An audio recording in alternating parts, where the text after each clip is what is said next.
going to talk about the 4 ways that you can prepare to bring your child home through adoption.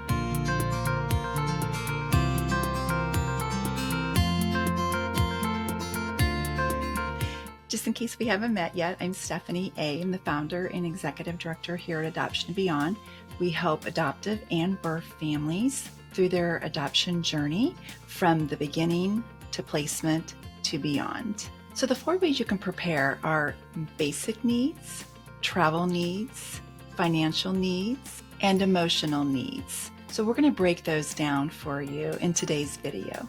So the basic needs are what the basic needs are for everyone: love, food, shelter, different things like that. You also can take the extra step if you want to at this point in time, is gathering some of the other needs that you're going to need, such as, and I actually don't recommend that you purchase these things, but you can get them saved into your Amazon cart or wish list. It would be things like the car seat, crib, and just the basic things that you'll need when you first bring your child home. I don't recommend you buy a lot of stuff because you're going to hopefully have baby showers after your child comes home, and you'll be given a lot of the things that you're going to need. One of the basic needs that you'll want to get in place also is just identifying who the pediatrician is going to be. So go ahead and do those things now. Do the interviews and things like that, so you're not having to try to manage all that stuff while trying to do this sleep deprived and caring for a new baby. So getting those steps out of the way are really nice to do ahead of time. Also, just researching your medical insurance benefits.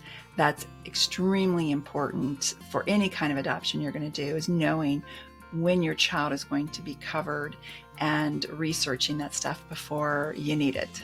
Travel needs. So it goes without say that you're going to need a car seat. And we recommend, actually, that's one of the very last things that you buy, is because car seats expire. But some things that will be important to know is that when it comes time to installing your car seat, we highly recommend that you take it into a local fire station. There are different places that will help you in making sure that you have it properly installed. We did this with all of our kiddos. Whenever we heard there was going to be a car seat check or there was going to be a car seat installment, we were always there to make sure that we did this, because putting a car seat in is dang hard. It's really hard to do it. You have to get your knee in there. You have to brace yourself against the ceiling of the car and put all your weight in there and get it to click down. It's usually a 2-man job. So it's always important to go and have it checked out and to make sure that you have it installed correctly. Also, just making sure that you have the right vehicle that you need to be able to put a car seat into. I can recommend that a 2-door is probably not the best. Now, I'll be the first to admit, we had a 2-door and we did it because we didn't want to buy a new car, really couldn't afford to buy a new car. So just know that it's not ideal, but it can be done. So just looking at the car that you have, and upgrade if you need to. Preparing for your financial needs, because not only is adoption expensive, but it's really important that, it's expensive, but also you have some kind of surprise charges, unfortunately, usually not from the professional that you're working with. Those should be pretty standard and you should know what to expect. But sometimes there may be a last minute adoption and you got to get on a plane and you got to get a last minute, very expensive ticket. So just making sure financially you're prepared for the unexpected.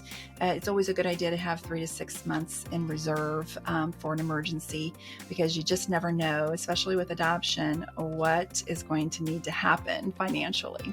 And the last one is emotional needs. It's so vitally important in the adoption process that you have your emotional needs met in order to be able to meet the needs of your child and also the other people in your life as well.